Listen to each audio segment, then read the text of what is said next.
Tuhan, sungguh besar anugerah-Mu dalam kehidupan kami. Kami ada sebagaimana kami ada. Kami memasuki tata kasih-Mu. Terima kasih Tuhan. Kami tinggikan, kami muliakan nama-Mu. Sebab Kau yang layak terima pujian, terima hormat, kemuliaan bagi-Mu Tuhan. Ajaib Kau Tuhan Yesus, ajaib Kau Tuhan. Ku ada sebagaimana ku ada, berdiri menghadap tata-Mu Tuhan. Terima kasih Tuhan. Kami bersyukur untuk segala kemurahan-Mu. Terima kasih Yesus. Amin Yesus. Ku ada sebagaimana ku ada, berdiri menghadap tata-Mu Bapa.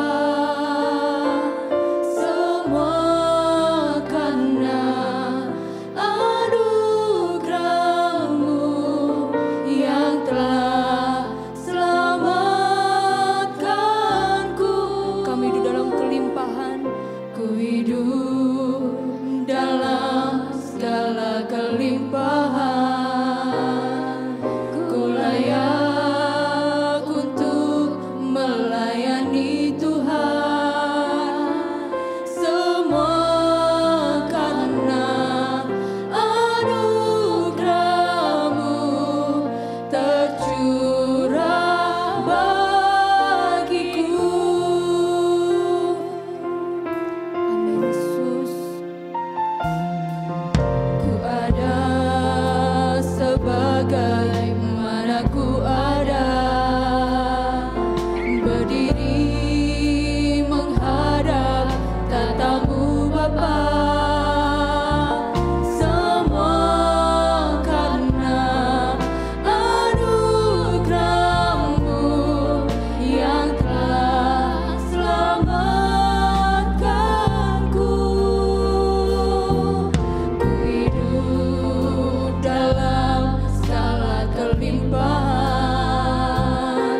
bersyukur memiliki Allah seperti Engkau.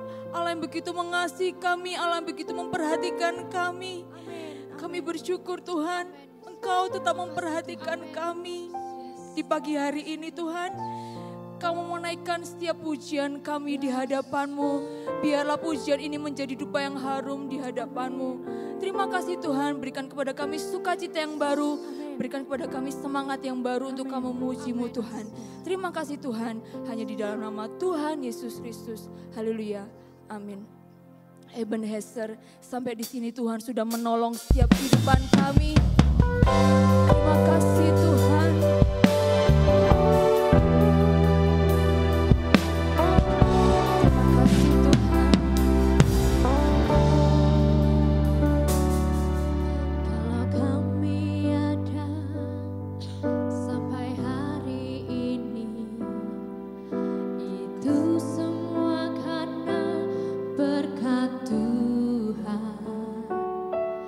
Hari demi hari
kehidupan kita, amin.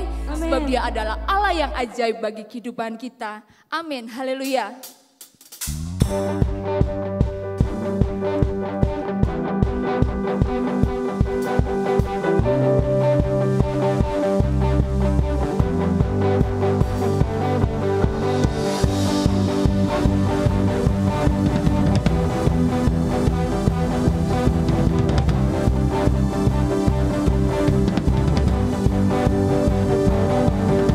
Tak terbayang kebesaran-Mu dan tak tertanding kekuatan-Mu Tuhan. Kau megah bagiku setiap jiwa dan pengharapan telah ku serahkan untuk rencana-Mu Tuhan. Kau Raja atasku, hanya Kau Tuhan, hanya Kau yang layak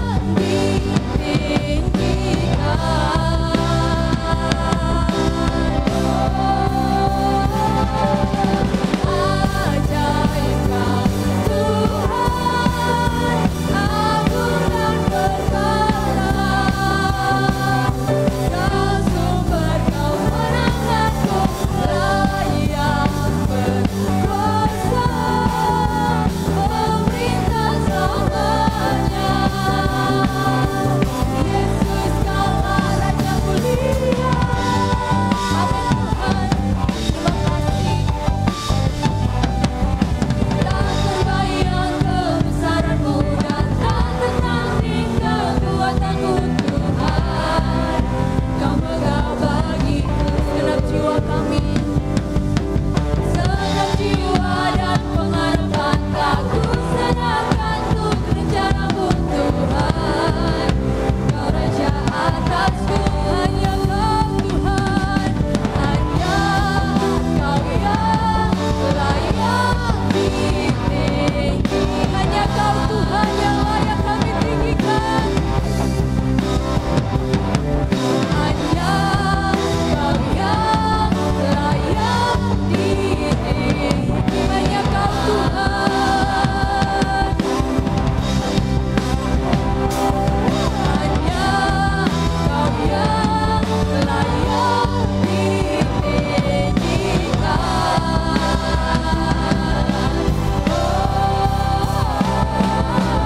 ajaib Kau Tuhan, agung dan perkasa. Kau sumber kemenanganku, layak berkuasa, pemerintah selamanya. Yesus Kaulah Raja mulia. Engkaulah Raja atas kehidupan kami Tuhan.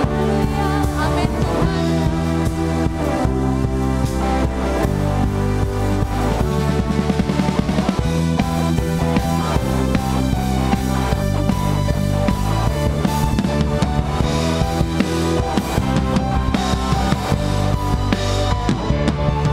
Hanya Kau yang layak ditinggi.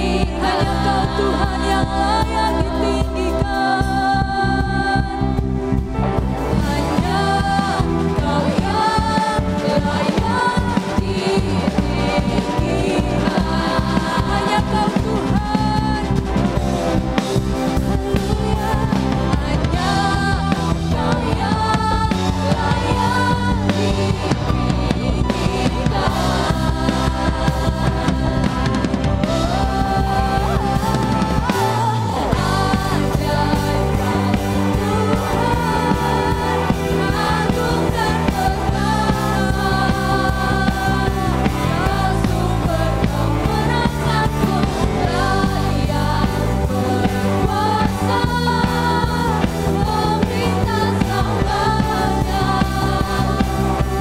Yesus Kaulah Raja mulia. Raja mulia. Haleluya.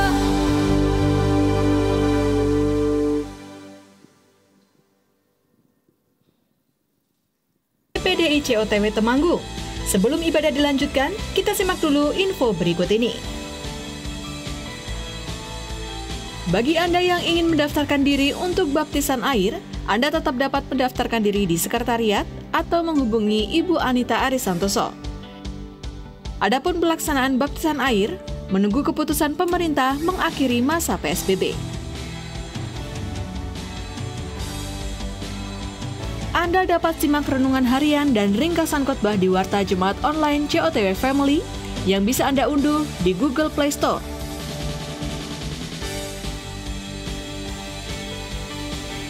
Atau Anda bisa membuka website kami di www.gpdicotwtemanggung.or.id.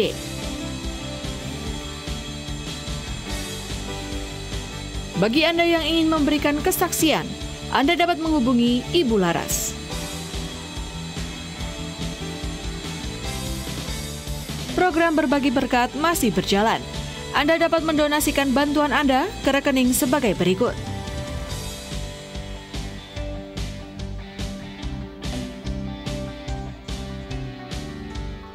Bantuan Anda akan didonasikan dalam bentuk paket sembako kepada yang membutuhkan.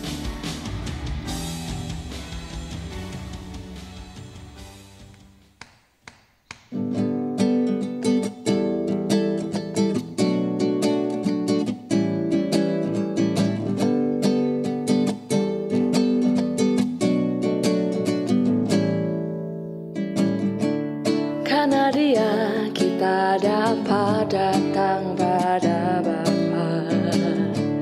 Karena Dia ada keselamatan.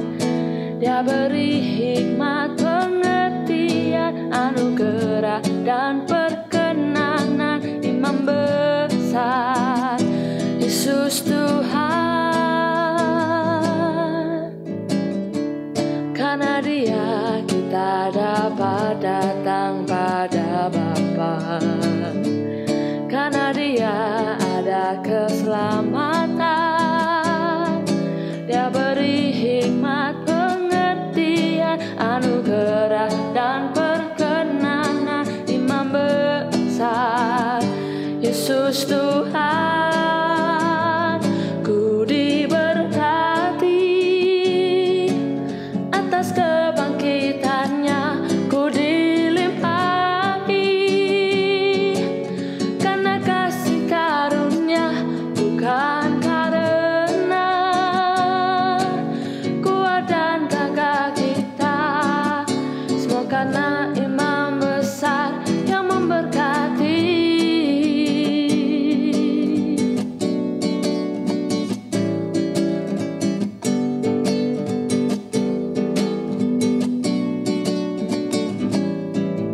Dia beri hikmat, pengertian, anugerah dan perkenanan. Imam besar Yesus Tuhan. Ku diberkati atas kebangkitannya, ku dilimpahi karena kasih karunia, bukan karena kuat dan gagah kita. Semua karena Imam besar yang memberkati. Ku diberkati atas kebangkitannya, ku dilimpahi karena kasih karunia, bukan karena kuat dan gagah kita. Semua karena Imam besar yang memberkati. Semua karena Imam besar yang memberkati. Semua karena Imam besar yang memberkati.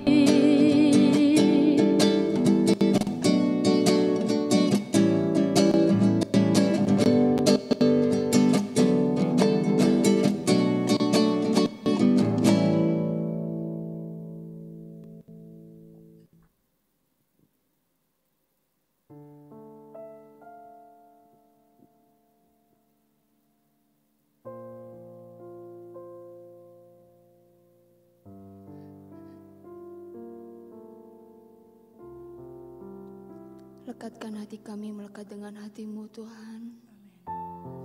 Tetapkan langkahku sejalan dengan firman-Mu. Terima kasih Tuhan. Terima kasih Yesus. Semua karena kemurahan-Mu. Semua karena kebaikan-Mu. Semua karena kebaikan-Mu. Semua karena kasih sayang-Mu. Ku ada sebagaimana ku ada. Kau Yesus, kekasih jiwaku, menyerahkanmu setiap waktu,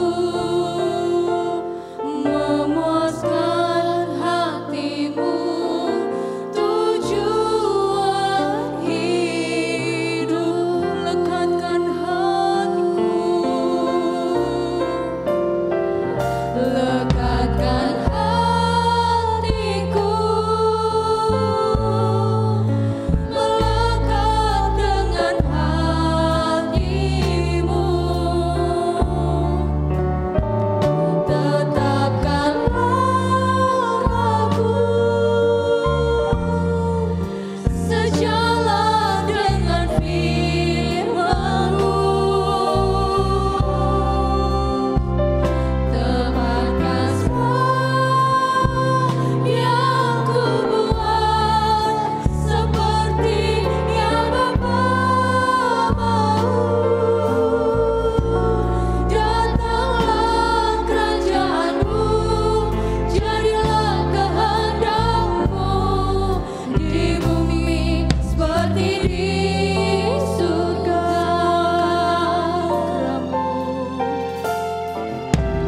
Semua karena kemurahan-Mu. Semua karena kebaikan-Mu.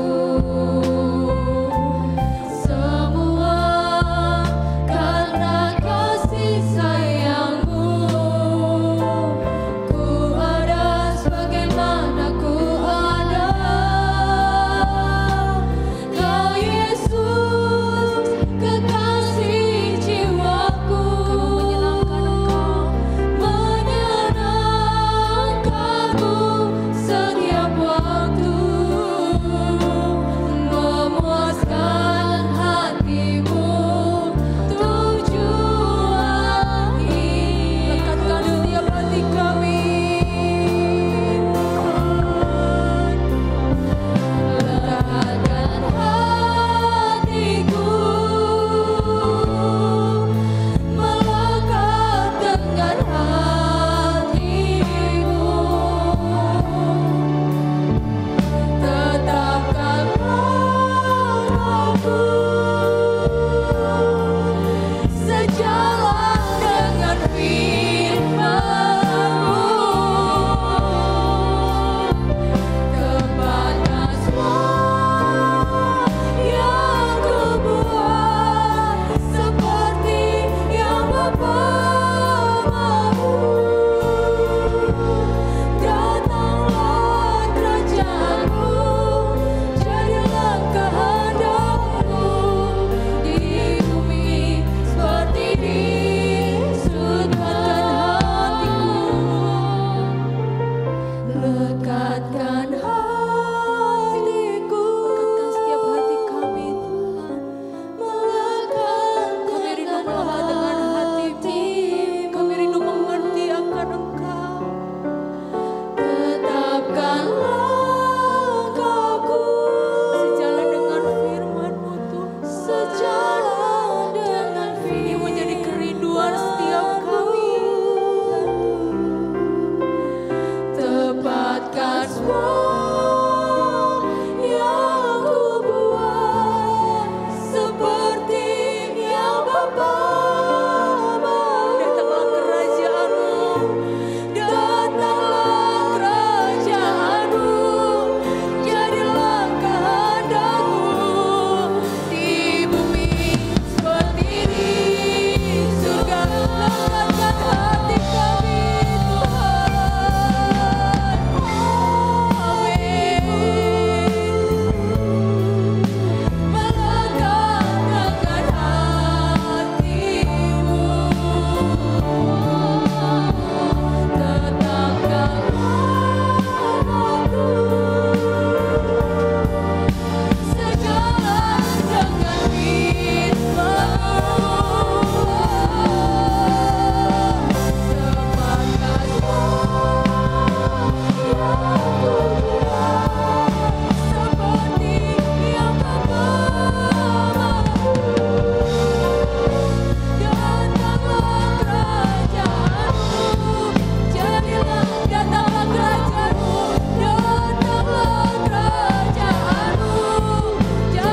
karena kami ada saat ini, itu semua karena kemurahan dan kebaikan Tuhan.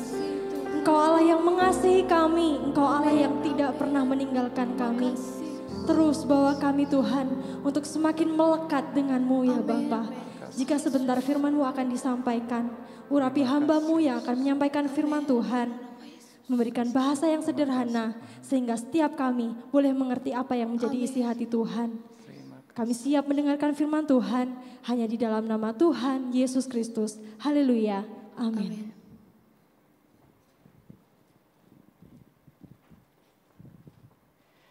Puji Tuhan, sebagaimana tadi sempat disampaikan lewat pujian Ebenezer. Sampai di sini Tuhan sudah menolong kita. Sudah bersyukur karena Tuhan sudah menolong sampai hari ini. Ya, ini adalah hari yang dijadikan Tuhan. Marilah kita bersorak-sorai dan tetap bersukacita karenanya. Kalau kita boleh ada sekarang, itu bukan karena kuat dan gagah kita, tapi karena pertolongan Tuhan. Dan kabar baiknya, ketika kita sadar kita di sini, itu hanya karena kasih karunia Tuhan. Tetaplah melekat kepada Tuhan, tetaplah melekat kepada firman-Nya yang berkuasa. Dan kabar baiknya kalau kita melekat kepada firman-Nya yang berkuasa, kita izinkan hidup kita ada di dalam firman, maka kita akan menjadi keutamaannya. Beberapa waktu yang lalu saya sempat memang berbagi kepada, ya kalau saudara juga perhatikan di warta jemaat kami yang ada di Android saudara bisa temukan memang pada beberapa hari yang lalu. Coba kita membuka Yosua pasal 1 ayat yang ke-8. Yosua 1 ayat yang ke-8 kan Tuhan mengatakan demikian. Yosua 1 ayat yang ke-8. Firman Allah mengatakan, janganlah engkau lupa memperkatakan kitab Taurat ini, firman Allah. Tapi renungkanlah itu siang dan malam, supaya engkau bertindak hati-hati sesuai dengan segala yang tertulis dalamnya. Jadi kalau kita benar-benar renungkan firman, firman itu melekat, kita melekat kepada firman. Kita bisa bertindak hati-hati seperti yang tertulis. Sebab dengan demikian perjalananmu akan berhasil dan engkau akan beruntung. Jadi ketika kita melekat kepada firman yang menopang segala yang ada, Tuhan jadikan hidup kita menjadi keutamaannya. Bapak Ibu nggak perlu khawatir. Kita memang ada di dalam situasi dunia yang tidak menentu. Tapi kalau firman Allah itu melekat kepada kita, firman adalah Allah sendiri. Ingat, firman adalah Allah sendiri. Bahkan Yesus adalah firman yang menjelma menjadi manusia. Jadi ketika kita percaya firman, kita izinkan Yesus kita imani.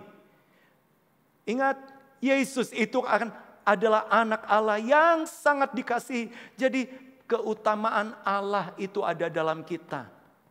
Dan kabar baiknya, kalau keutamaan Allah dalam hidup kita pun diperhatikan oleh Allah. Itu sebabnya Bapak Ibu Saudara sekalian, walaupun sampai di minggu yang ketiga, rasanya kemarinnya memang sempat kepengen, mungkin sudah bisa beribadah lagi. Tapi ingat, firman Allah tidak akan pernah bisa dibelenggu. Itu sebabnya tetaplah melekat kepada firman Allah. Puji Tuhan, hari ini, di pagi hari ini kita akan berbicara tentang gembala yang baik. Kita punya gembala yang baik ketika kita fokus dan menyukai melihat firman, melihat surya kebenaran itu, kita akan temukan dia adalah gembala. Bukan hanya menemukan, kita akan mengalami dia adalah gembala yang baik. Tapi saya ingin membuktikan bahwa dia adalah gembala yang baik merupakan penggenapan semua yang tertulis di dalam perjanjian lama.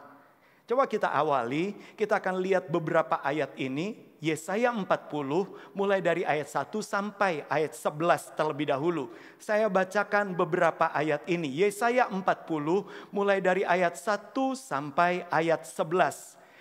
Ini adalah perikopnya tentang kelepasan, berita kelepasan.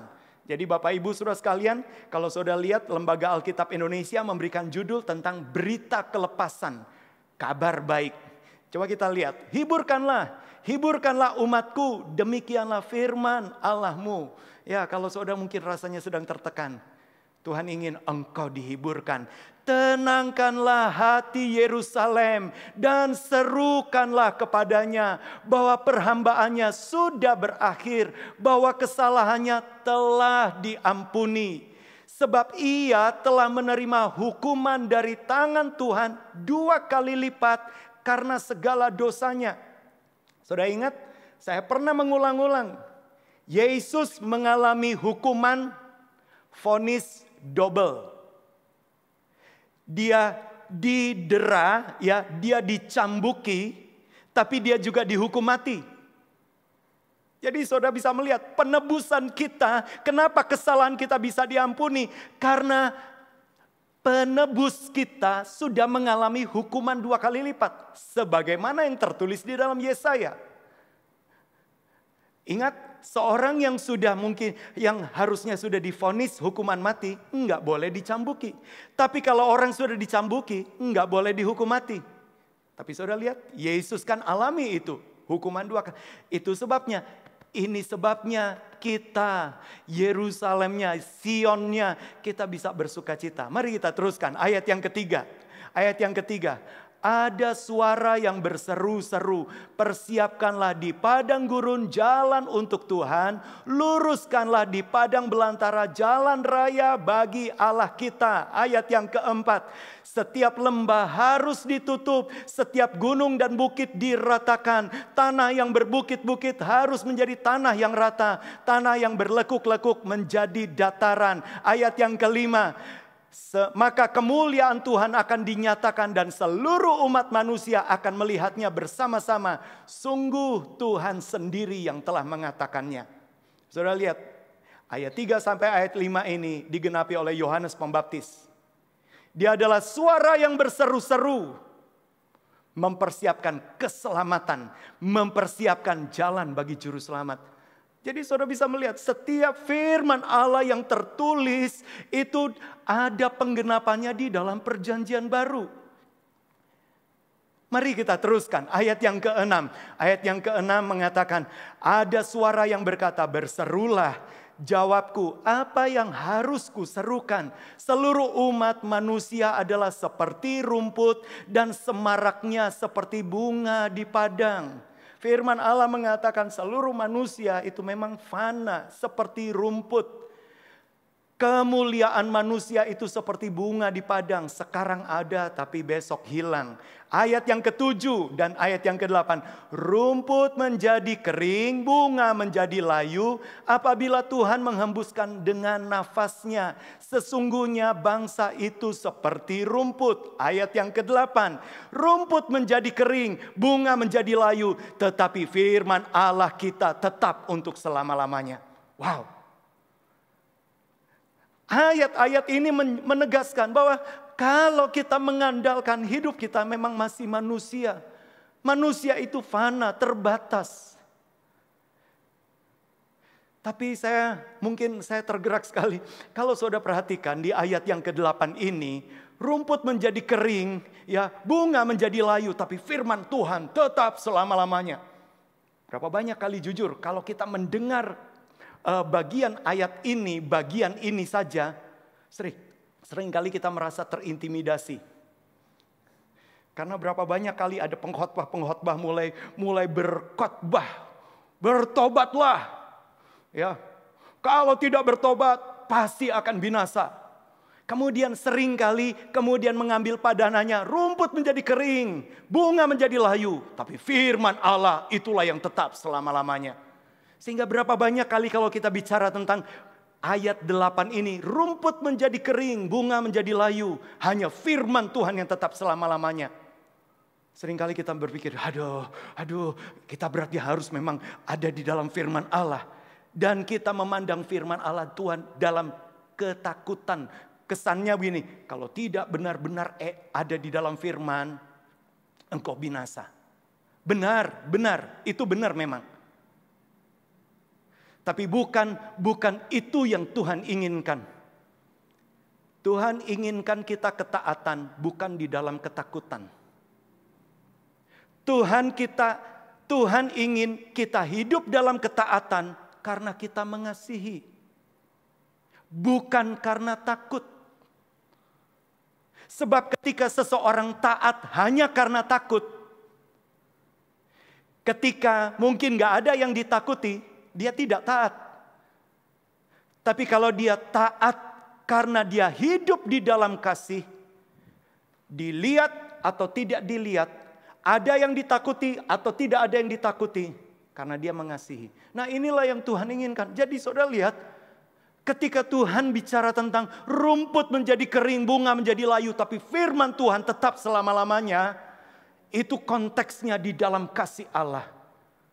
Sebab ayat ini, ya mungkin saya sedikit melenceng. Ayat ini itu sempat memang dikutip oleh Rasul Petrus. Coba kita lihat dulu. Rasul Petrus mengutipnya di dalam 1 Petrus 1, 24-25. 1 Petrus 1 ayat 24 dan 25. Rasul Petrus mengutip ayat ini. Ya, coba kita lihat 1 Petrus 1, 24. Sebab semua yang hidup adalah seperti rumput dan segala kemuliaannya seperti bunga rumput. Rumput menjadi kering dan bunga gugur. Ayat yang ke-25. Tetapi firman Tuhan tetap untuk selama-lamanya. Inilah firman yang disampaikan Injil kepada kamu. Wow. Rasul Petrus memang mengutip. Dan kalau kita lihat konteksnya, Rasul Petrus mengutipnya memang sejak dari, coba kita lihat mundur ayat 15. Ayat 15 dan ayat 16. Inilah yang seringkali membuat kita seperti terintimidasi karena disampaikan dalam konteks yang berbeda. Tetapi hendaklah kamu menjadi kudus di dalam seluruh hidupmu, sama seperti Dia yang kudus yang telah memanggil kamu. Jadi kita harus hidup kudus seperti Allah itu kudus. Ayat 16-nya. Sebab ada tertulis, kuduslah kamu sebab aku kudus. Ini benar. Saya tidak mau meremehkan firman Allah. Benar, Allah kita adalah Allah yang kudus. Dan Tuhan tidak pernah bisa main-main dengan perkara yang najis. Engkau harus kudus sebab aku adalah kudus. Tapi kalau saudara lihat koridornya, jalan yang ditulis oleh Rasul Petrus. Dan berapa banyak kali ketika mungkin ada pengkhotbah dia berkata, engkau harus kudus. Sebab Allah itu kudus. Kemudian dia langsung lompat ke ayat 24 dan 25. Kalau engkau tidak taat pada firman, engkau jadi kering. Hanya firmanku yang tetap selama-lamanya. Padahal saudara lihat koridornya, saudara lihat jalannya, urut-urutannya. Coba kita teruskan saja urut-urutannya. Tadi 15, 16. 17, 18, 19. Coba kita lihat. 17, 18. Dan jika kamu menyebutnya Bapa, yaitu Dia yang tanpa memandang muka menghakimi semua orang menurut perbuatannya, maka hendaklah kamu hidup dalam ketakutan selama kamu menumpang di dunia ini. Jadi kalau kita bisa memanggil Tuhan itu Bapa, hiduplah dengan takut dan gentar. Tapi bagaimana kita bisa hidup dalam takut dan bagaimana kita bisa hidup kudus? Perhatikan ayat 18 dan 19-nya. Sebab kamu tahu bahwa kamu telah ditebus dengan dari cara hidupmu yang sia-sia, yang kamu warisi dari nenek moyangmu. Secara bibit bobot bebet, DNA kita adalah DNA orang berdosa. Itu adalah cara hidup yang kita warisi dari nenek moyang. Kita nggak pernah minta untuk jadi misalnya orang yang tipe melihat peluang kemudian kepingin mencuri. Kita nggak pernah minta. Tapi itu sepertinya sesuatu yang sudah kita warisi turun-temurun. Kita nggak pernah minta mungkin hidup di dalam keluarga yang berantakan. Broken home. Sehingga membuat kita kecewa dengan ayah, kecewa dengan ibu kita. Kecewa dengan keadaan. Kita nggak pernah minta seperti itu. Tapi kabar baiknya. Dan berapa banyak kali ketika orang-orang tersebut dia mulai berpikir, kenapa saya harus terlahir di dalam dunia kalau sepertinya menderita seperti ini. Bagaimana saya bisa mencapai kekudusan Allah kalau saya sendiri gak pernah bisa memilih di mana saya bisa hidup. Tapi kabar baiknya firman Allah mengatakan, kamu sudah ditebus. Coba kembali kepada ayat tadi, ayat yang ke-18 tadi, coba munculkan lagi. Sebab kamu tahu bahwa kamu telah ditebus dari cara hidupmu yang sia-sia, yang kamu warisi dari nenek moyangmu, bukan dengan barang yang fana, bukan pula dengan perak ataupun emas. Ayat yang ke-19-nya mengatakan, klik. Melainkan dengan darah yang mahal, yaitu darah Kristus yang sama seperti darah anak domba yang tak bernoda dan tak bercacat. Kita memang secara lahiriah terlahir dosa. Kita sudah mengadopsi, kita mengadopsi sifat-sifat dosa. Cara hidup yang kita warisi dari nenek moyang. Tapi kabar baiknya, kalau kita kembali lagi kepada konteks penebusan Allah. Allah ingin benar-benar masukkan kita kepada firman-Nya yang kekal. Itu sebabnya kabar baiknya, sekali lagi, enggak peduli bagaimanapun masa lalumu, Allah kita lebih besar. Beberapa waktu lalu saya bersama istri, kami berdua di mobil. Kemudian istri saya sedang memasang, nggak tahu YouTube di mana. Lagunya gini, dia terlebih besar, dia terlebih besar. Kemudian ada yang berkomentar, kasih Allah lebih besar daripada kegagalanmu. Kasih Allah lebih besar daripada kelemahanmu. Berapa banyak kali kita mulai berpikir, Allah akan mengasihi kalau saya taat. Allah akan mengasihi kalau saya setia. Allah akan mengasihi kalau saya lakukan ini dan itu. Tapi ingat, Allah lebih besar. Kasih Allah lebih besar daripada ketidaksetiaanmu. Sehingga waktu itu komentatornya mulai berkata, meskipun engkau belum setia, kasih Allah lebih besar. Meskipun engkau belum sempurna, kasih Allah lebih besar. Meskipun engkau masih jatuh dalam dosa, kasih Allah lebih besar. Itulah yang ditulis oleh Rasul Paulus. Kita sudah ditebus.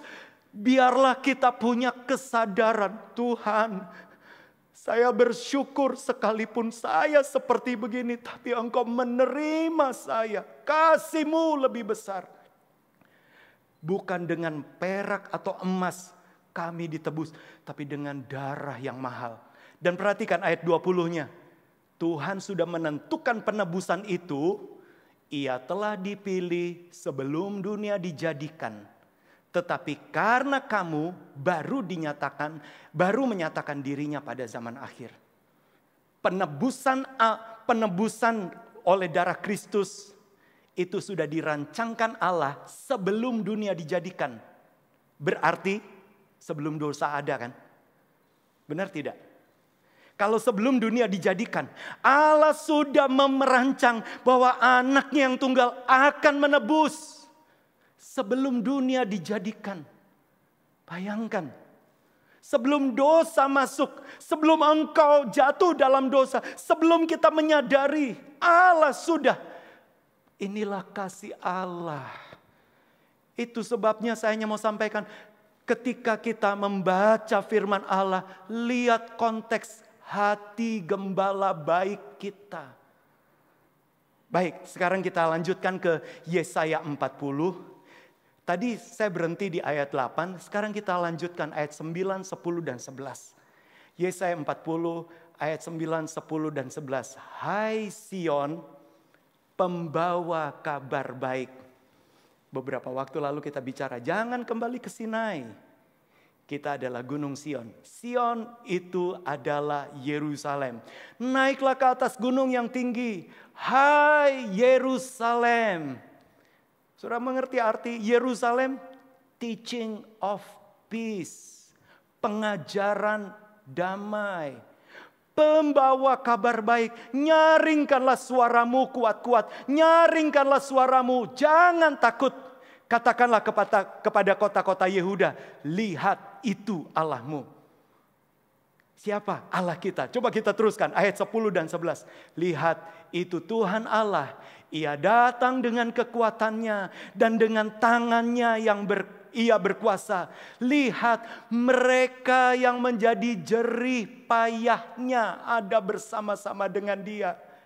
Mereka yang menjadi upahnya. Kita ini adalah umat tebusan, adalah upah apa yang dia sudah kerjakan di kayu salib. Kita ada bersama-sama dengan dia. Dan mereka yang diperolehnya berjalan di hadapannya. Kita bersyukur. Inilah gembala baik yang kita mau pelajari. Kita adalah upah dari apa yang Yesus kerjakan di kayu salib. Coba kalau saudara bisa kasih tanda, tapi kita lompat dulu. Yesaya 62 ayat 11. Karena hal yang sama ditulis lagi di dalam Yesaya 62 ayat yang ke-11. Firman Allah mengatakan, sebab inilah yang telah diperdengarkan Tuhan sampai ke ujung bumi. Katakanlah kepada Putri Sion, sesungguhnya keselamatanmu datang, sesungguhnya mereka yang menjadi upah jerih payahnya ada bersama-sama dia, dan mereka yang diperolehnya berjalan di hadapannya. Jadi kita umat tebusan, ya, kita umat yang sudah ditebus Allah. Kita adalah upahnya Yesus yang sudah dia terima. Karena apa? Karena penebusannya. Kita adalah upahnya dia. Bapak Ibu bisa percaya bahwa engkau adalah upahnya apa yang Yesus kerjakan. Dan kembali lagi, sekarang kita mundur ke Yesaya 40, kita sampai di ayat 11. Saya menekankan di ayat 11 ini. Coba kita lihat ayat 11. Atau kita membacanya bersama-sama. Yesaya 40 ayat yang ke-11. Karena inilah inti dari seluruh dari ayat pertama sampai ayat 11. Tuhan ingin menekankan pernyataan ini. 2, 3, mulai. Seperti seorang gembala, ia menggembalakan kawanan ternaknya dan menghimpunkannya dengan tangannya. Anak-anak domba di pangkunya, induk-induk domba dituntunnya dengan hati-hati. Wow, kita bersyukur. Saudara yakin bahwa saudara adalah domba gembalaannya? Jangan takut tentang masa depan. Gembala memikirkan masa depanmu. Orang-orang muda, ya, mungkin engkau adalah anak-anak domba. Engkau mulai berpikir, waduh, gara-gara COVID-19 saya harus begini dan begini. Gimana tentang masa depan saya? Ingat, ayat ini mengatakan ketika Tuhan dia berbicara panjang lebar, mulai dari ayat yang pertama kan tadi, hiburkanlah. Jadi rupanya ada orang yang sedang tertekan, ada yang sedang stres, hiburkanlah. Intinya dia mau menegaskan, aku ini adalah gembala. Sekali lagi bisa munculkan, saya bacakan firman Allah ini ayat 11. Seperti seorang gembala, ia menggembalakan kawanan ternaknya, menghimpunkannya dengan tangannya. Jadi Allah, Yesus akan gembalakan. Menggembalakan artinya dia pimpin. Dia himpunkan dengan tangannya.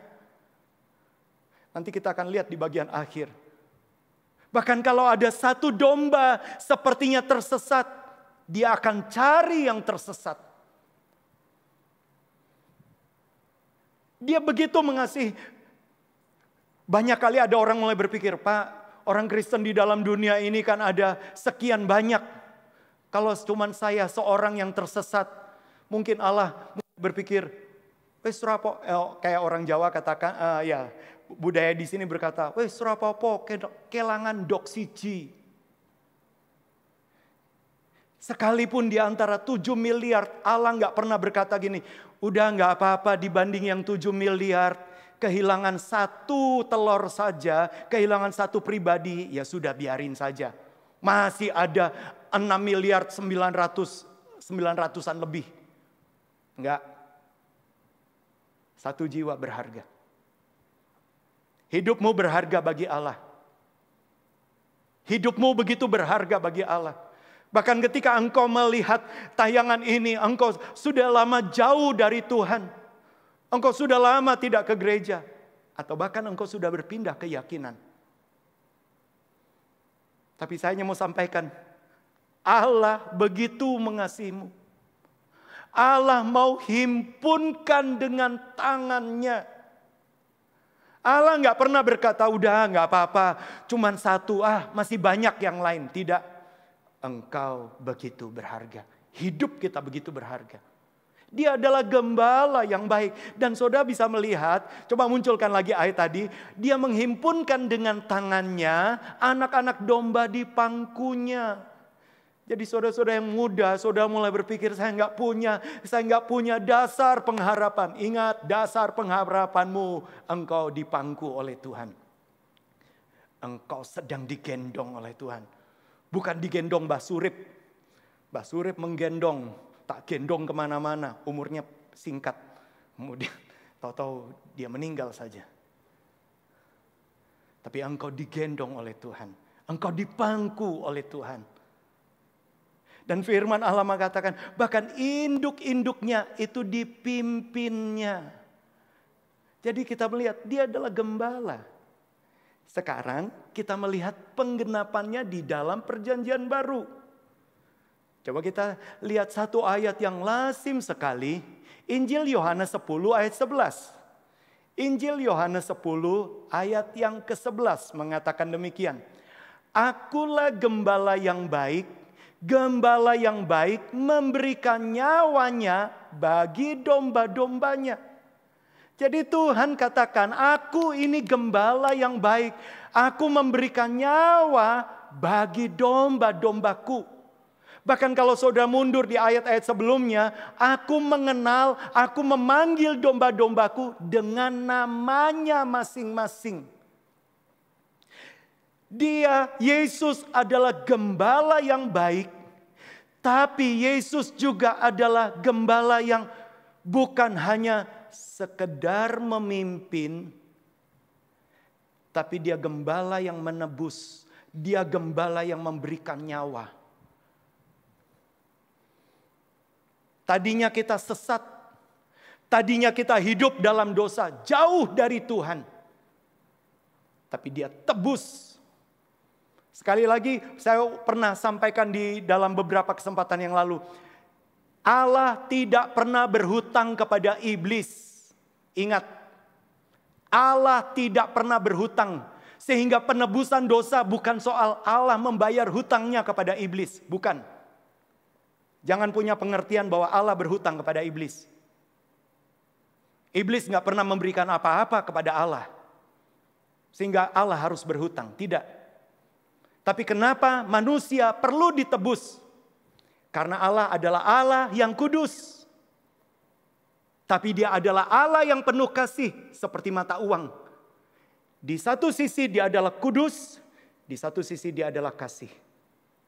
Dan ketika manusia jatuh dalam dosa, tidak mungkin dosa itu mencapai kekudusan Allah. Itu sebabnya kenapa hendaklah kamu kudus seperti Allah itu kudus. Jadi tuntutan kekudusan Allah itulah yang membutuhkan sebuah penebusan.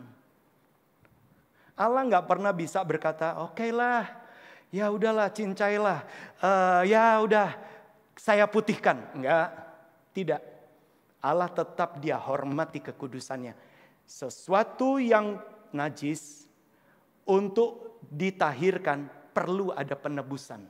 Itu sebabnya Allah menebus. Gembala yang baik itu memberikan nyawanya bagi domba-dombanya. Supaya apa? Supaya domba-domba yang mau datang kepada gembalaannya, siapapun yang datang kepada gembalaannya, menjadi domba yang kudus.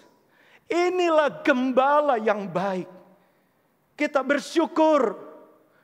Yesus tebus, Yesus genapi semua yang tertulis di dalam perjanjian lama. Coba kita lihat beberapa ayat, ada 3 ayat. Ya, di dalam Injil Lukas, semua yang tertulis di dalam perjanjian lama digenapi oleh Yesus.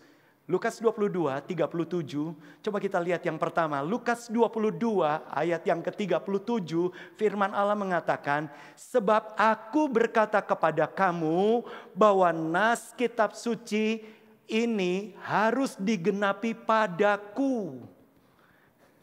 Jadi penggenapan semua perjanjian lama bukan kepada kemampuan manusia untuk taat pada firman, tapi semua penggenapannya kepada Yesus.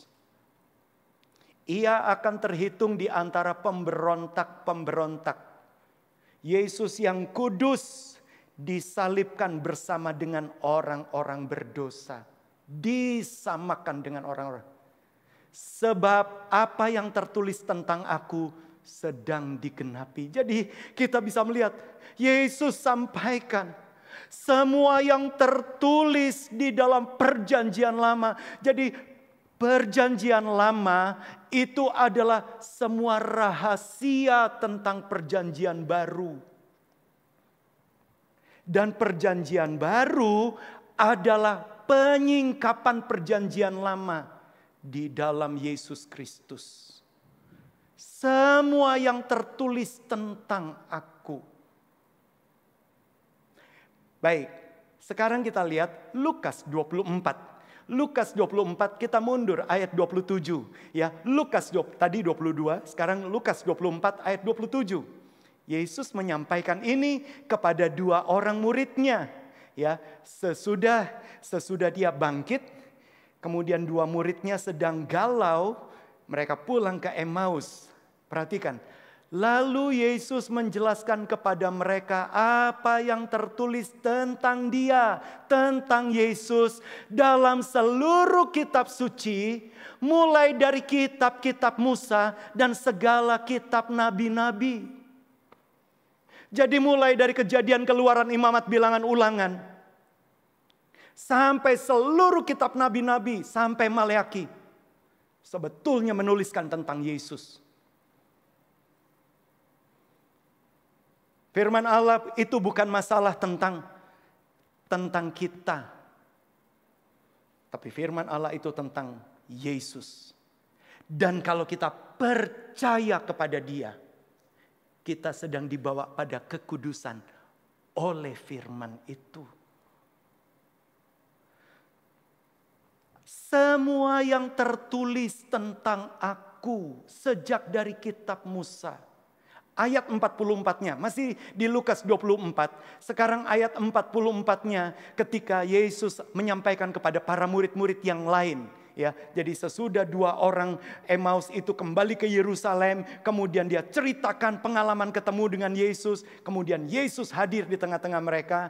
Ia berkata kepada mereka, ya, kepada 11 murid, inilah perkataanku yang telah kukatakan kepadamu ketika aku masih bersama-sama dengan kamu, yakni bahwa harus digenapi semua yang ada tertulis tentang aku. Perhatikan, dalam kitab Taurat. Jadi semua peraturan Taurat hanya bisa digenapi oleh Yesus. Dalam kitab Taurat Musa, dalam kitab nabi-nabi, bahkan dalam kitab Mazmur. Jadi semuanya yang di dalam perjanjian lama menulis tentang Yesus. Itu sebabnya mari kita yang sudah percaya kepada Yesus, Dia gembala yang agung, tetap tinggallah di dalam Yesus. Di tengah pandemi ini, saudara mau tetap percaya kepada Yesus? dia tetap adalah harapan kita. Tetaplah izinkan dia menggembalakan kita. Semua yang tertulis mulai dari kitab Taurat Musa, kitab nabi-nabi, bahkan kitab Mazmur, itu menulis tentang karya penebusan yang luar biasa. Baik, di dalam waktu yang singkat ini saya nggak akan memberikan pelajaran yang panjang. Tetapi kita akan melihat apa yang tertulis dalam Taurat. Dan sebetulnya ada rahasia, semuanya itu bicara tentang kegembalaannya. Gembala yang agung. Kalau saudara perhatikan di dalam hukum Taurat memang itu ada 10 hukum kita tahu. Dan firman Allah mengatakan semua orang itu harus melakukan ke-10-10-nya seumur hidup tanpa cacat. Misalnya ada orang sudah melakukan hukum pertama sudah, hukum kedua sudah, hukum ketiga, hukum keempat, hukum kelima, hukum keenam, hukum ketujuh, hukum kedelapan, hukum ke-9 sudah semuanya. Luput di hukum yang ke-10. Tahu-tahu dia menginginkan istri orang. Selingkuh. Gugurlah ketaatannya 9 hukum itu. Karena tertulis di dalam Petrus, suratan Petrus. Misalnya itu kayak mata rantai. 10 hukum itu harus dilakukan dengan sempurna. Begitu ada satu mata rantai patah, tidak taat, gugurlah. Orang itu jatuh lagi. Dan kalau kita mau jujur, siapa yang bisa sempurna seperti itu? Kita hanya butuh penebus.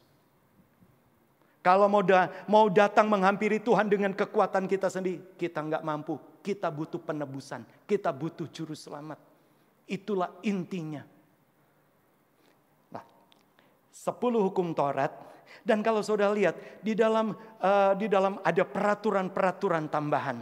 Tapi menarik sekali, kita akan masuk bukan kepada 10 hukum Taurat. Tetapi di dalam peraturannya, maka Tuhan memberikan sebuah kebijaksanaan tertentu. Coba kita membuka di dalam Yosua pasal yang ke-20 ayat 7 dan ayat 8. Ini bagian dari peraturan yang harus ditaati. Yosua 20 ayat 7 dan ayat 8. Lalu orang Israel mengkhususkan sebagai kota perlindungan. Jadi ada 6 kota perlindungan. Jadi kota-kota perlindungan itu adalah kota di mana kalau ada seseorang dia mungkin bersalah kepada orang lain karena tidak sengaja, tidak bermaksud. Jadi dia melakukan, ya misalnya dia lagi sedang memotong pohon dengan mata kapak. Kemudian waktu dia mengayunkan kapaknya, tahu-tahu mata kapaknya itu mungkin terlempar, membelah leher orang. Sama kayak beberapa waktu lalu mungkin saudara pernah mendengar ada berita seorang pengendara motor, tahu-tahu dia meninggal karena teriris benang layangan, ya benang layangan. Saya yakin si anak pemain layangan itu nggak pernah punya niat untuk mengiris. Ya, ada satu teman saya di daerah Tuban, ya di daerah Tuban dia pernah mengalami hal yang sama. Sampai di lehernya itu memang sampai ada, untungnya puji Tuhan dia terselamatkan, tapi ada bekasnya. Bekasnya benar-benar kayak domba tersembelih. Nah, jadi misalnya ada orang yang tidak sengaja, ingat hukum Taurat kan mengatakan mata ganti mata, gigi ganti gigi, nyawa ganti nyawa. Jadi kalau ada seseorang yang menghilangkan nyawa orang lain, maka harus dituntut. Kalau dia menghilangkan nyawa, maka dia harus dituntut mati. Tetapi saudara bisa melihat peraturan mengatakan Tuhan sediakan kota perlindungan. Ada kota perlindungan. Pembunuh-pembunuh, mereka yang sudah bersalah bukan karena sengaja, tapi dikejar oleh penuntut dendam, mereka bisa tinggal di kota perlindungan. Dan selama di kota perlindungan mereka aman. Selama di dalam kota perlindungan, bahkan pembunuh penuntut balas tidak berhak. Sampai imam besarnya mati, dan sesudah imam besarnya mati, maka mereka bisa bebas kembali ada di tengah kota mereka. Jadi ini peraturannya. Nah, mari kita lihat ada 6 kota perlindungan. Tapi kalau saudara melihat, mari kita pelajari di dalam 6 kota perlindungan itu bicara tentang bagaimana Yesus sebagai gembala yang baik sedang menggembalakan kita. Coba kita kembali lagi ke Yosua 20 tadi ayat yang ke-7 dan ayat yang ke-8.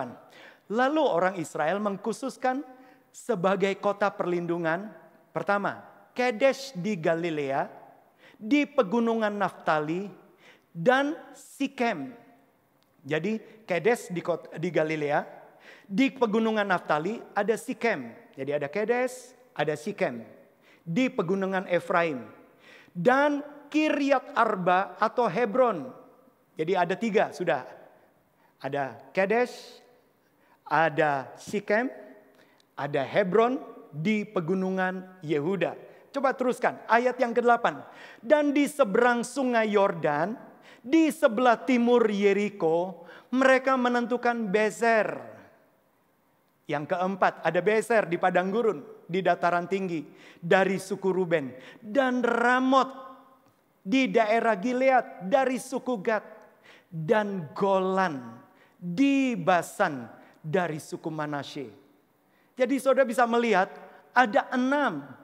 Ada Kedesh, ada Sikem. Mundur lagi ayat yang ke-7. Ada Kedesh, ada Sikem, kemudian ada Hebron. Kemudian ayat 8 ada Bezer, ada Ramot, ada Golan. Kita mau belajar dari kota-kota perlindungan ini, maka kita bisa melihat dia adalah gembala yang baik. Bagaimana bisa? Baik, bisa munculkan. Saya sudah kita akan lihat apa arti dari tiap kota ini. Jadi setiap nama itu pasti ada artinya, ya. Setiap nama itu pasti ada artinya. Coba kita lihat yang pertama. Kota-kota perlindungan. Kedesh. Itu punya pengertian holy place. Sanctuary. Kalau bahasa Indonesianya, tempat yang kudus. Itu Kedesh. Saudara tidak heran kalau saudara lihat imam besar dia harus pakai patam. Ya, patam. Dia harus pakai penutup kepala dan di atas patamnya itu, di atas penutup kepalanya ada tertulis Kodesh, kudus. Dan kabar baiknya imam besar kita Yesus, dia pakai patam dan patamnya itu tertulis kudus. Kadangkala pikiranmu tidak kudus. Tapi kalau engkau tinggal di dalam Yesus, Yesus selalu ingin engkau punya pikiran yang kudus. Karena apa? Dia memikirkan yang kudus. Dia memikirkan yang kudus tentang hidupmu. Kedesh, holy place, tempat kudus. Kemudian Sikem. Sikem artinya back, shoulder. Back itu punggung. Shoulder itu pundak. Itu Sikem. Kemudian Hebron. Hebron punya pengertian fellowship. Intimacy, persekutuan, keintiman. Tapi Hebron juga punya pengertian asosiasi, association. saya punya, mungkin saudara bisa menggambarkan asosiasi ini begini. Kadangkala kalau seorang misalnya dia bersekolah di SMA 1, dia selalu akan mengasosiasikan, wah aku SMA 1. Atau seorang mungkin bekerja di perusahaan multinasional atau perusahaan pemerintah. Oh, aku kerja di Pertamina. Sehingga kemanapun dia pergi, dia mengasosiasikan dirinya dengan perusahaannya. Itu asosiasi. Jadi saya hanya ingat pernah kesaksian ada seseorang ketika dia punya permasalahan dengan ginjalnya. Waktu itu saya dengar kesaksian itu, waktu itu bersama dengan istri saya. Kemudian dia katakan gini, karena saya kerja di Pertamina, perusahaan saya membiayai saya untuk beli ginjal baru, transplantasi ginjal. Jadi dia harus ada di Singapura kalau nggak salah selama 6 bulan. 3 bulan pertama persiapan sambil menunggu ginjal baru yang didatangkan dari India atau Cina, saya lupa. Kemudian sesudah ditransplantasi, dicangkokkan, kemudian dia harus nunggu lagi beberapa bulan. Dan selama beberapa bulan dia nggak kerja. Tapi dia begitu bangga, dia mengasosiasikan, karena saya kerja di Pertamina. Mungkin ada di antara saudara, nek aku jo opo. Aku bukan di Pertamina, aku Pertamini. Dodolan bensin jerigenan, Pertamini kan. Tapi saya hanya mau sampaikan, engkau bisa mengasosiasikan dirimu karena engkau punya gembala yang baik. Kalau engkau intim, kalau engkau berfellowship, kalau engkau hebron dengan dia. Baik, kita teruskan dulu. Kita teruskan berikutnya. Saudara lihat, sesudah hebron, klik berikutnya. Ada bezer. Bezer artinya gold ore atau biji emas. Tapi bezer juga punya pengertian remote fortress. Perlindungan yang tinggi, perlindungan yang terpencil. Kemudian ada Ramot. Kota Ramot artinya height, ketinggian, tempat yang tinggi. Dan Golan yang terakhir artinya tawanan mereka. Atau artinya sukacita mereka. Saudara lihat, 6 kota ini punya pengertian.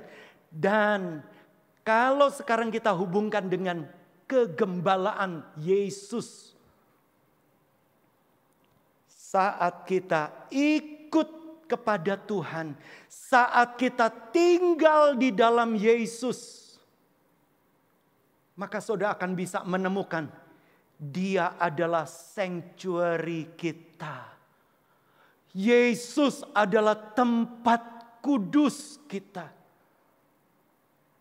Itu sebabnya ketika kita berdoa, kita selalu landasi di dalam nama Yesus. Karena apa? Dia adalah kekudusan kita. 2 Korintus 5 ayat 21 kan mengatakan, Dia yang tidak berdosa dijadikan berdosa supaya di dalam Dia kita dibenarkan. Yesus adalah sanctuary kita, Dia adalah tempat kudus kita. Gembala agung kita, waktu kita mau tinggal di dalam Yesus. Memang kita belum sempurna, tetapi di dalam ketidaksempurnaan kita bisa berkata, Tuhan, atau mungkin ada di antara saudara orang-orang muda selama ini mungkin terjebak kepada permasalahan-permasalahan yang menajiskan hidupmu. Jangan hanya tinggal di tempat, larilah kepada Yesus. Izinkan imam besar kita yang punya patam kudus itu di patam itu ya, diikat kepalanya sudah tertulis kudus. Ketika engkau, Tuhan saya sudah bersalah, tinggallah di dalam Yesus. Datanglah kepada Gembala Agung. Dia adalah tempat kudus kita. Dia sudah rela mati untuk menguduskan kita. Dan kabar baiknya, kemudian yang kedua, kalau saudara lihat, dia adalah Sikem kita. Dia adalah punggung, dia adalah pundak kita. Coba hubungkan dengan Lukas 15 ayat yang ke-8. Lukas 15 ayat yang ke-8. Saudara akan bisa menemukan, saya tadi sudah singgung. Ketika, berarti bukan ayat yang ke-8 karena tentang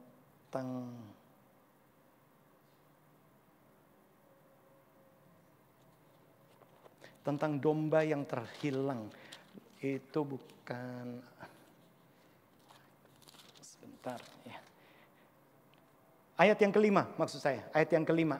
Lukas 15 ayat yang kelima.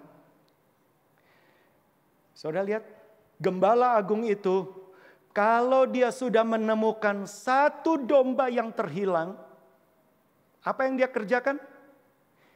Ia meletakkannya di atas Sikem. Di atas bahunya dengan gembira. Mungkin selama ini engkau terhilang jauh dari Tuhan. Hari ini ketika engkau mendengarkan firman Allah, Gembala Agung itu mau temukan engkau. Hari ini ketika engkau mendengarkan firman, hatimu mulai tergerak. Menyerahlah kepada Dia. Saudara ingat, kalau domba yang terhilang, apa yang dia harus lakukan? Dia nggak harus lakukan apa-apa. Dia hanya tinggal, bahasa Jawanya, ndepro. Dia hanya tinggal menyerah. Di mana? Di atas shoulder, di atas pundak dari gembala. Gembala yang baik, dia adalah tempat kudus kita. Bahkan kalau sudah terhilang dan dia temukan kita, izinkan dia mulai panggul kita, izinkan dia mulai taruh kita di atas pundaknya dan menyerah kepada Dia. Bapak Ibu Saudara sekalian, pagi hari ini engkau ada di dalam pundaknya Tuhan. Engkau sedang digendong oleh Tuhan. Dan Hebron, coba kita teruskan. Hebron bicara tentang keintiman, bicara tentang fellowship. Ya, Hebron,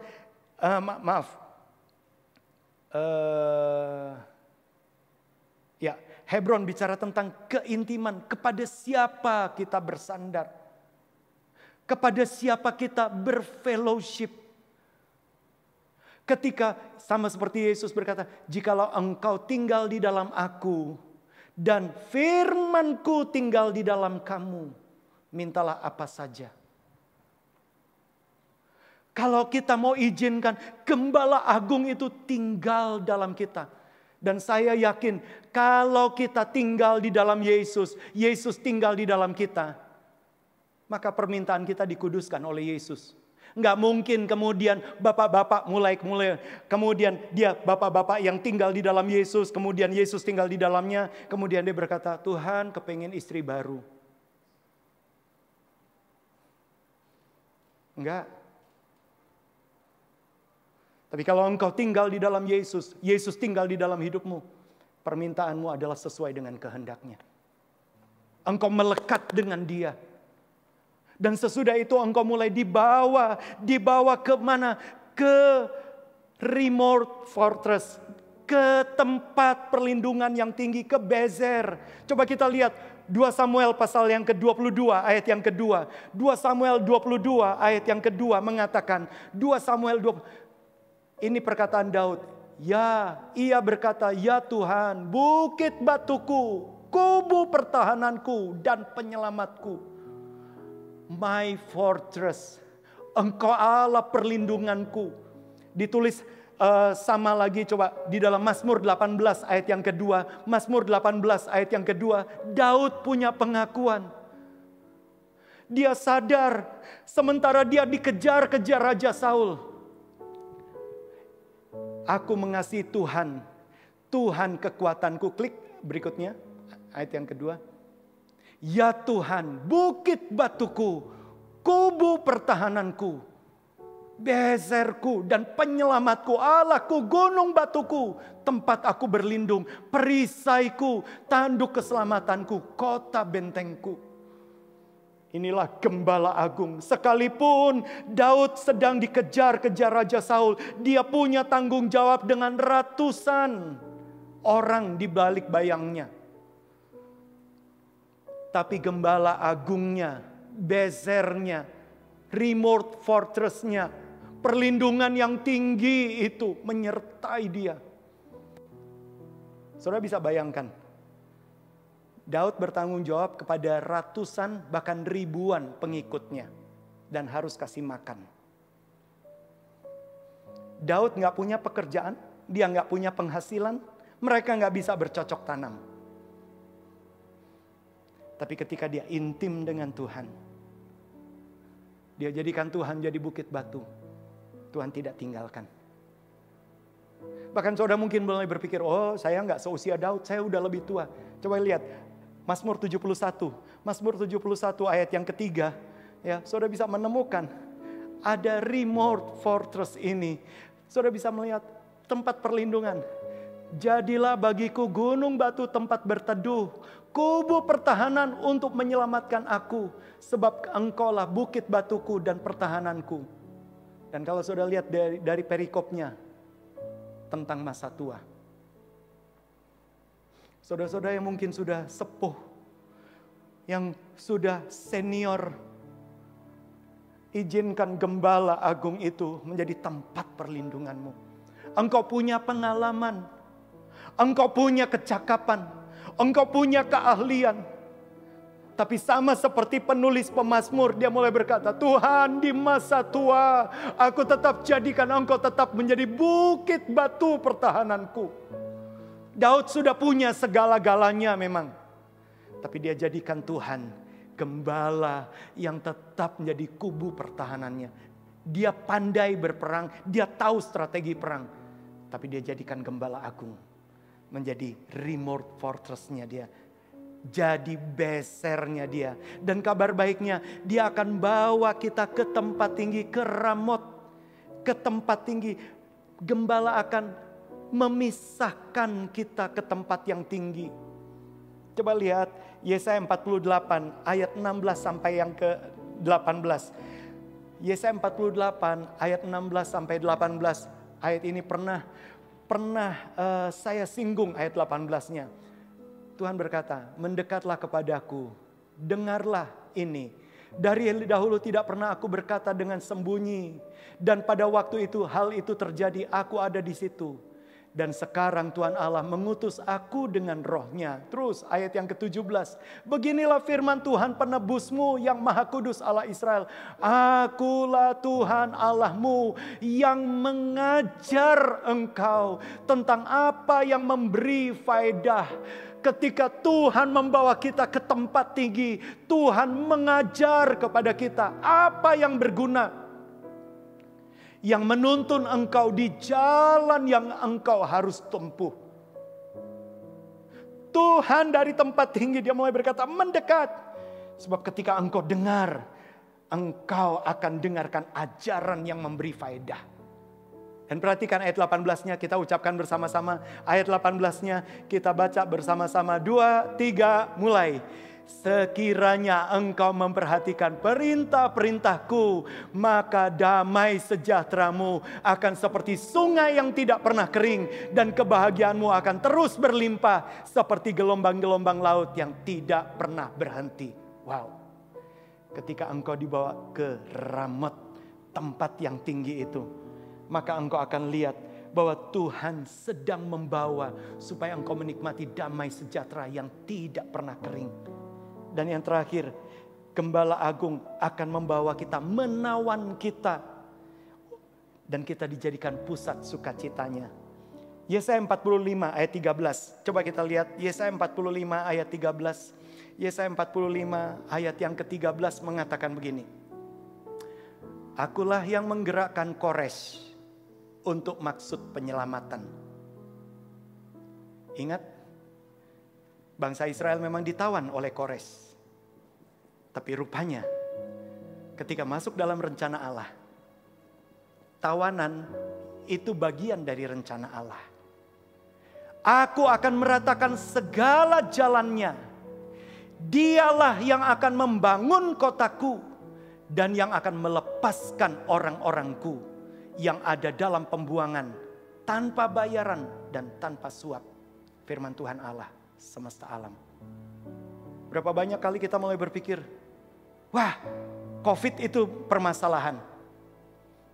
Tapi ingat, sebetulnya di dalam rencana Gembala Agung, Dia sedang membawa kita kepada pusat sukacita. Ketika bangsa Israel ditawan oleh Kores, orang mulai berpikir Kores adalah raja yang paling kejam. Tapi rencana Tuhan, Kores justru dipakai Tuhan untuk memulihkan segala sesuatu tanpa bayaran, tanpa suap, tanpa usaha apa-apa. Jadi Bapak Ibu Saudara sekalian, ketika engkau menyerah kepada Gembala Agung, nanti sore kita akan bicara tentang perhentian adalah aktivitas dipimpin oleh Roh Kudus. Ketika kita menyerah kepada Gembala Agung, engkau sedang izinkan hidupmu dipimpin oleh Roh Kudus. Engkau mungkin menyerah pada keadaan-keadaan ini, keadaan sepertinya makin buruk. Tapi Tuhan sedang punya rencana, karena Dia adalah Gembala Agungmu. Dia sedang membawamu terbang tinggi. Dia adalah kekuatan kita. Dia adalah terang hidup kita. Tuhan adalah kekuatanku. Bersama Dia ku tak akan goyah. Ku kan terbang tinggi bagai Raja Wali, melakukan perbuatan yang besar. Tuhan adalah kekuatanku. Katakan, bersama Dia ku tak akan goyah. Bersama Dia ku tak akan goyah. Ku kan terbang tinggi bagai Raja Wali, melakukan perbuatan yang besar. Ku kan terbang tinggi bagai Raja Wali Dan melayang tinggi dalam kemuliaannya. Biar bumi bergoncang dan badai menerpa, ku kan terbang tinggi bersamanya. Terbang tinggi bagai Raja Wali. dan melayang tinggi dalam kemuliaannya. Biar bumi bergoncang dan badai menerpa, ku kan terbang tinggi bersama Dia.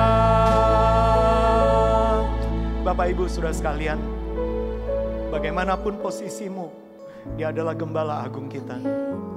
Dan ketika engkau mau datang, masuk ke kota perlindungan itu, masuk ke dalam hadirat-Nya, Dia adalah sanctuary, Dia adalah tempat kudus kita.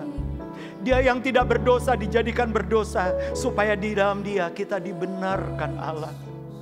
Jangan hanya tinggal di dalam dosamu, mulailah bergerak, tinggallah di dalam Yesus. Izinkan firman-Nya tinggal dalam hidupmu. Dan ketika engkau tinggal di dalam Dia, kabar baiknya Dia adalah punggung, Dia adalah pundak yang sedang membawa engkau. Engkau mungkin seperti domba yang terhilang, tapi Dia angkat domba yang terhilang, Dia taruh di atas punggungnya.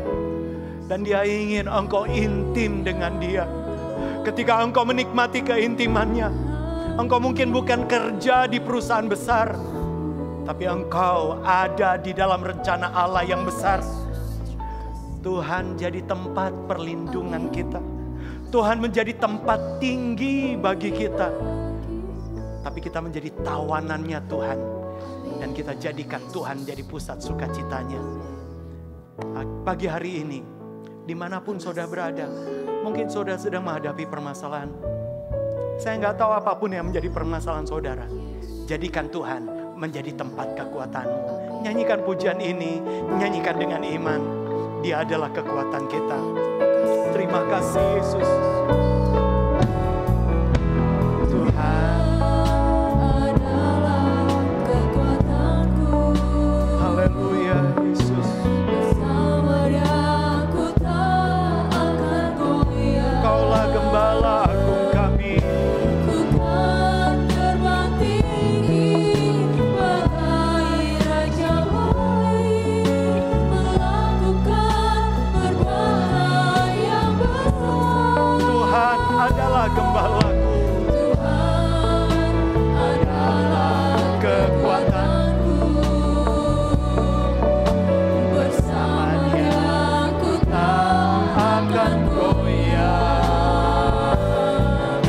Tuhan terbang tinggi bagai Raja Wali, melakukan perbuatan yang besar.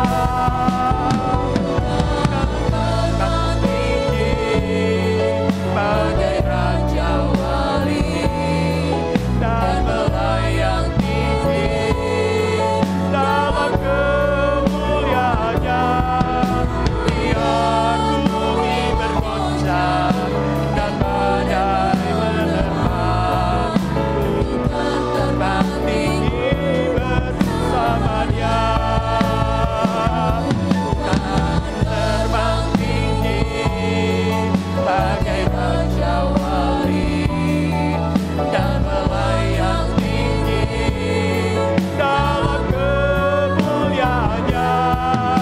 Biar bumi bergoncang dan badai menerpa, Tuhan terbang tinggi bersama Dia. Biar bumi bergoncang, biar bumi bergoncang dan badai menerpa, Tuhan terbang tinggi bersama Dia. Biar bumi bergoncang. Bumi bergoncang, Terima kasih Tuhan. Tuhan terbang tinggi Bersama Dia.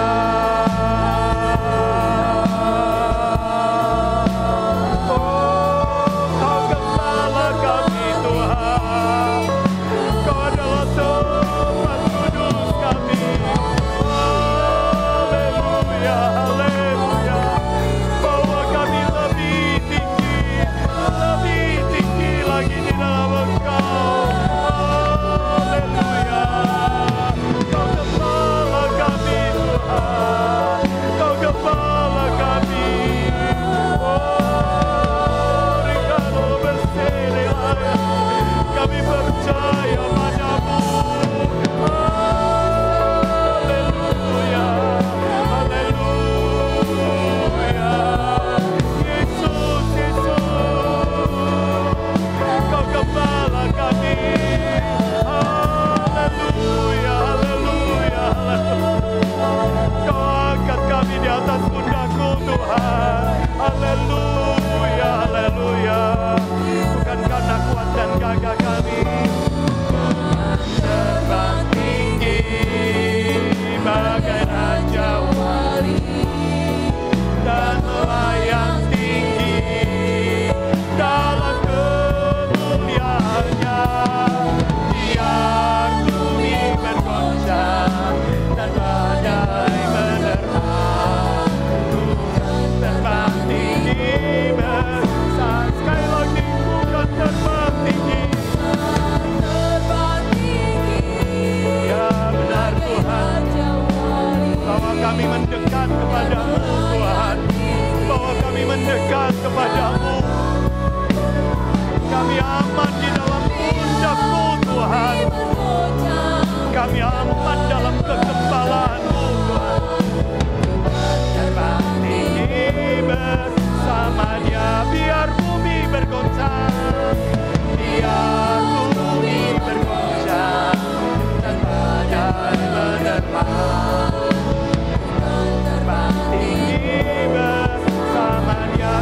terbang tinggi bersamanya.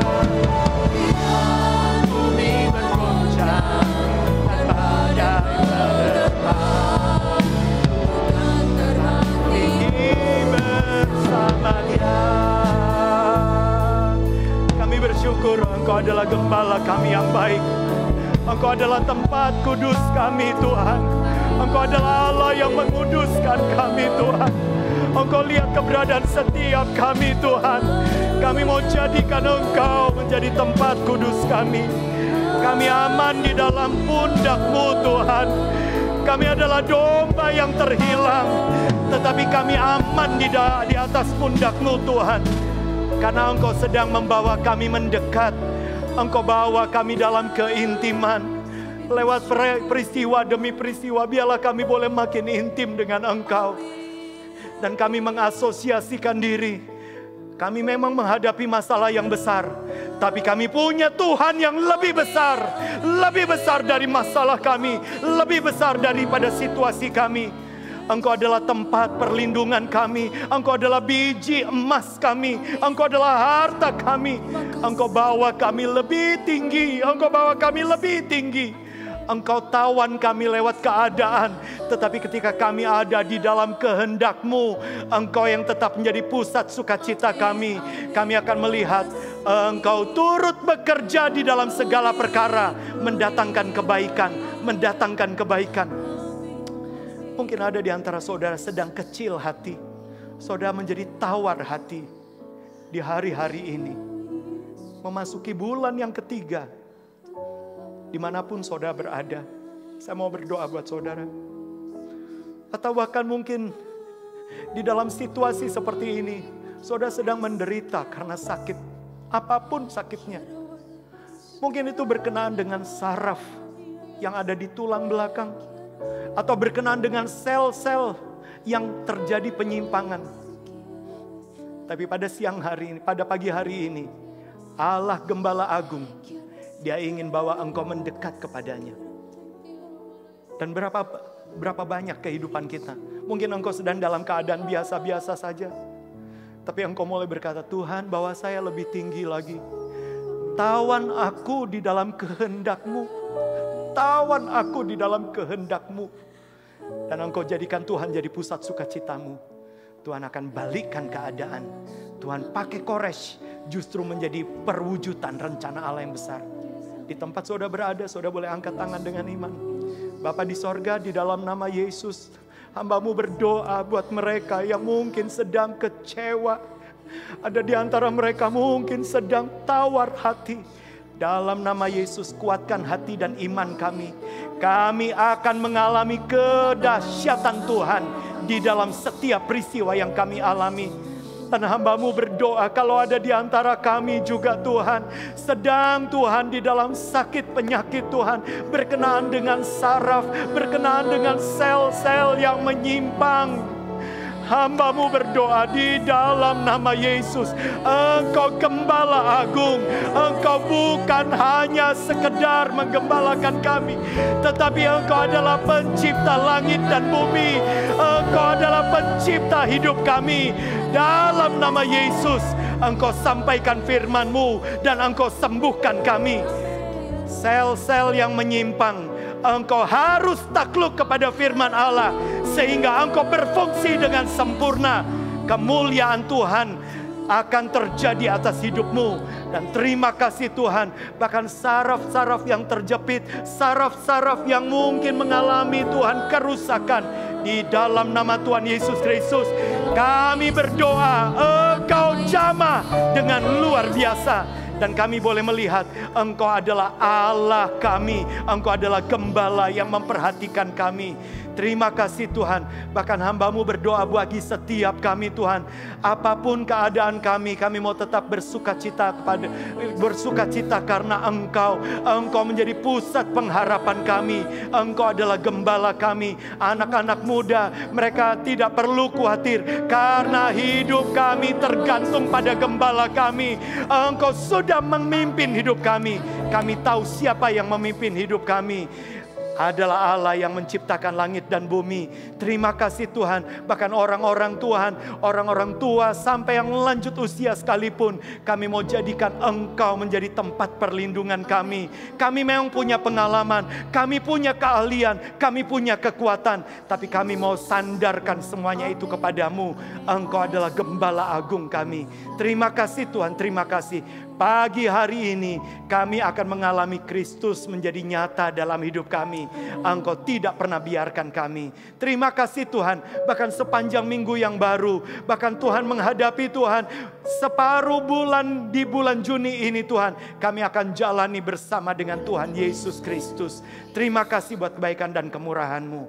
Mari saudara kita terima berkat dari Tuhan. Tuhan memberkati engkau dan melindungi engkau. Tuhan menyinari engkau dengan wajahnya dan memberi engkau kasih karunia. Bahkan Tuhan menghadapkan wajahnya kepadamu dan memberi engkau shalom, damai sejahtera. Kini saudara-saudaraku sekalian, kita jalani hari-hari kita dengan membawa berkat dari Allah Bapa, kasih karunia dan perkenanan karena korban Yesus yang sempurna di kayu salib. Penyertaan kuasa Roh Kudus yang akan terus menyertai, mengingatkan engkau, menasehati, bahkan memimpin engkau dari iman kepada iman, dari kebenaran pada segala kebenaran, dari kemuliaan pada kemuliaan yang lebih besar lagi.